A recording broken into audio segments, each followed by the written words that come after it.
Hello, this is CityScape, a regular vodcast featuring people, places, and ideas that impact Livonia. I'm Dan West with the Livonia Chamber of Commerce.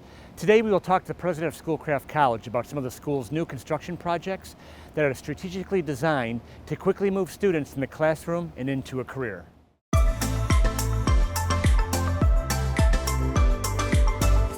This facility is designed to offer another healthcare facility in town, and it also places such a facility on a campus where students are studying for medical support careers and can have a convenient access to clinicals, internships, and jobs. There is such a huge demand for these medical jobs across all areas, including x-ray technician, sonography technician, and sterilization procedures. Each job requires only an associate's degree, and salaries typically start at about $40,000 a year. We are joined today by Schoolcraft College's president, Dr. Glenn Cerny. Dr. Cerny, thank you for joining us today. Thanks, Dan, for you guys being here. Why has Schoolcraft College found such a need for medical services investment and program enhancements in recent years? So the first thing is we use SEMCOG data, which is showing us in the next 7 years in Southeast Michigan, we're going to double the age group of 60 and over. So there's a huge need right now for labor in the health systems. There's going to be an immense need in the future, and so that's why we're trying to address that. To adjust to the increased demand, what has been done here specifically, what was Allied Sciences, which is now your Health Services Center, what's being done to add and enhance the program offerings here? Sure. I'm going to turn that over to our Dave Kessler, who is going to tell you about the building here and the health sciences approach. So go ahead, David. Thanks, bud. The Health Sciences Center is recently being added to, making space for current programs such as nursing and also programs that are currently housed at our Radcliffe Center in Garden City. All of these programs will work together. They're all health sciences programs with some additional programs in here as well, but essentially the building will be mainly health sciences programs such as the aforementioned nursing, EMS, radiologic technology, surgical services, and then also diagnostic medical sonography, medical assisting, among others. So I'm Jafari Eli, the Program Director for Radiologic Technology, and here in this room we'll be actually training students. So we have state-of-the-art digital equipment within this building. We have the latest Siemens equipment, as you can see. And some hospitals don't even have this level of training or education for their staff, so we're really excited about that.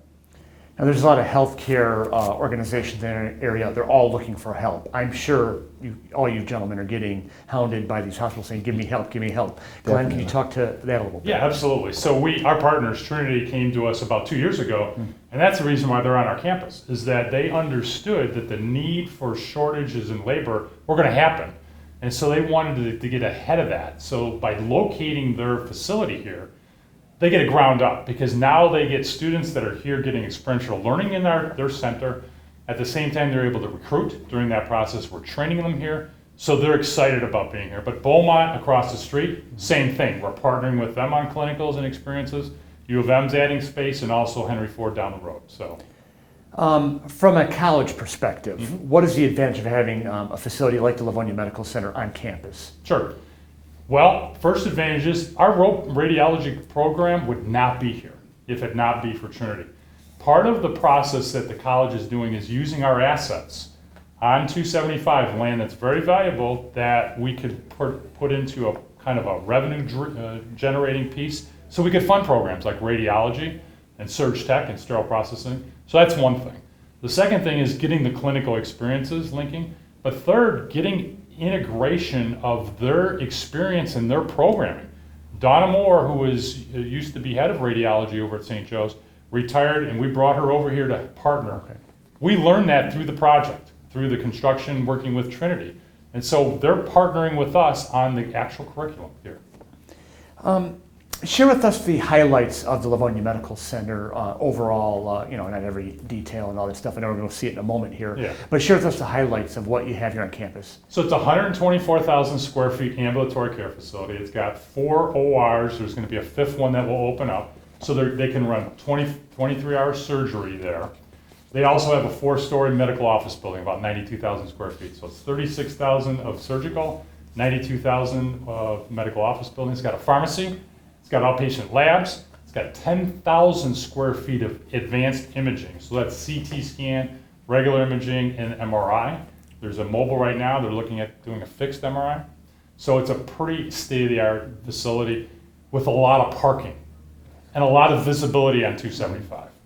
Now, you did have a walk-in center elsewhere on campus. This obviously is a bigger, better version of what you had before, correct? Yeah, we had an urgent care over in the Jeffers Center, and that has moved over into the facility as well. So now we've got everything housed in one area. So it's an easy drive off of 6 Mile when 6 Mile's not being renovated, or on 7 Mile. So either way, you got 6 entrances off of Schoolcraft, Haggerty, or 7 or 6 Mile to get to the facility. So they're excited, and we're excited as well for them being here.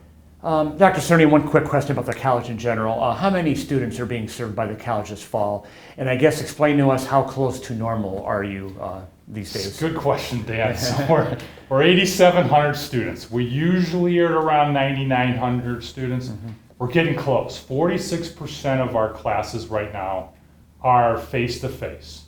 In the winter, 100% are going back as if it was the fall of 20 or the winter of 2020, which means we should pick up another 600 to 800 students coming back. So we think we're going to get back to some part of normalcy, not all the way, but close. Well, gentlemen, I thank all of you for your time. Dr. Cerny, for your time as well. Best of luck with the school year and all the exciting things you have going on here at Schoolcraft. And thanks for coming, Dan. We really appreciate it. Thank you. That's all we have for this edition of CityScape. We'll see you next time.